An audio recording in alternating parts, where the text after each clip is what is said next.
So starting January 12, 2024, every Friday will be catch-up Fridays, particularly for reading.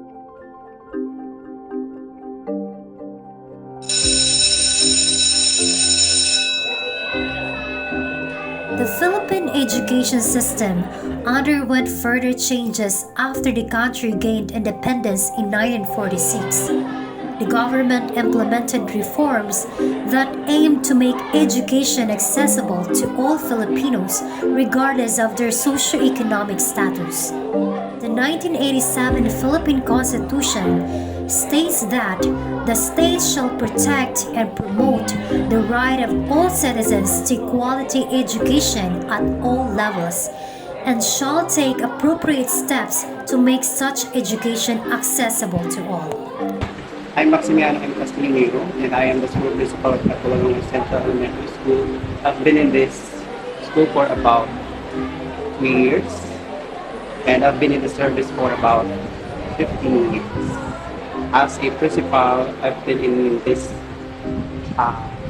endeavor as a principal siguro mga 8 years. DepEd issued a memorandum requiring all public schools from grades 1 to 12 and all community learning centers to implement Catch-up Fridays.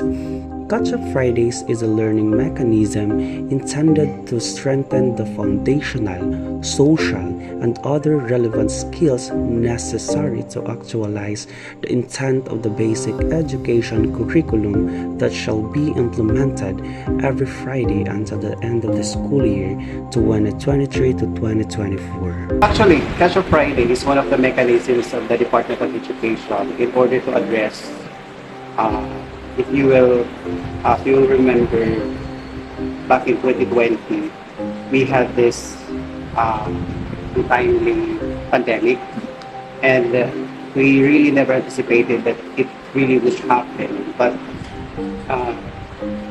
the Department of Education ensures that no child will be left behind, and that education will still continue despite of those circumstances that we have faced. So, with those challenges that we face, we really have these learning losses, which really contributed to crisis in terms of in our educational system. So, when the schools opened for in-person classes, it was found out that the Department of Education is experiencing learning poverty.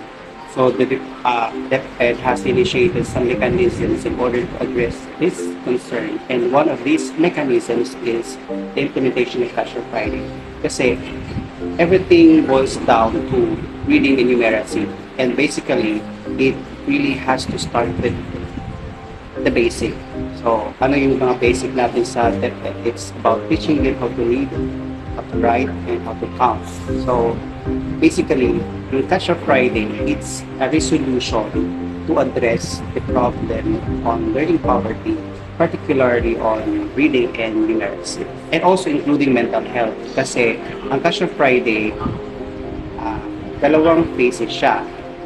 In the morning, we focus on reading and numeracy, while in the afternoon, we focus on various catch-up subjects like peace education, drug education, and mental health.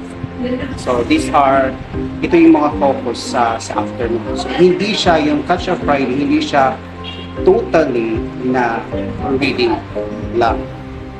Though in the morning, our focus, whole morning, it's really on reading. But in the afternoon, we have integrative kasi siya sa afternoon. So it's more on integrating catch-up subjects like drug education, mental health, peace education.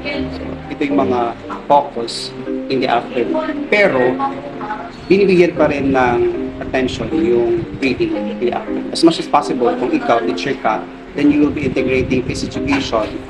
Mas maganda kung mapasok si literacy, may papapasa ka na dito. This study aims to assess the reception of the reading enhancement by determining the perceptions and experiences of the learners. To gain a rich and in-depth understanding of how the learners perceive the implementation of RE, a focus group with semi-structured interviews was conducted. When the learners were asked how they felt about RE in general, they mostly claimed that they were enjoying the activities.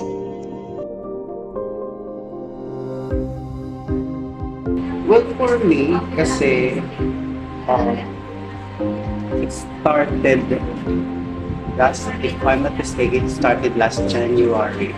So, definitely from that Feb, March, April, May, June, hindi siya masyadong masasabi pa na talagang meron siya total impact kasi hindi pa nga siya nag 1 year sa pag-implement. However, as to benefits, siguro one of the benefits is that mas na-intensify namin yung remedial strategies namin na ginagawa na hindi siya kayang gawin daily.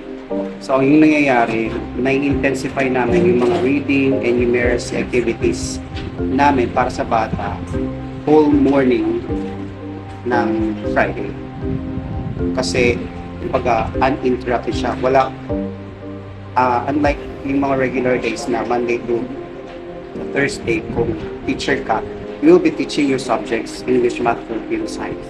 But in the sa Catch-Up Friday, in the morning, you will have the same subjects, pero yung focus mo is on reading.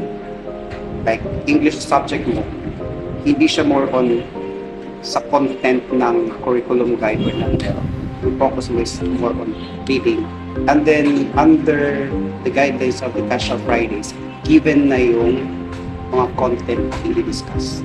Meron na siyang parang kumbaga sa K-12, meron na siyang curriculum guide, meron na siyang post-essential learning competencies. So in other words, sa Catch-Up Friday, hindi si teacher nag-focus sa kung ano lang yung gusto niyang ipabasa. So meron siyang sinusunod na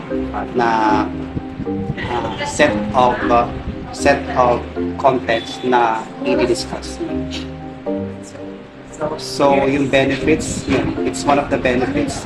Mas na-intensify namin yung remedial instructions namin in terms of literacy numeracy, and somehow it really helped in increasing the proficiency level. Kasi, ano naman yung tiya, diretso na tiya, basically, ma-start ka, kailangan marunong yung magbasa, magsulat, mag-count. So, definitely, kapag master ni bata yan, mas may improve yung performance niya in the academic subjects. The innovative approaches for conducting classes were applauded by the learners too. However, some learners also expressed their disapproval.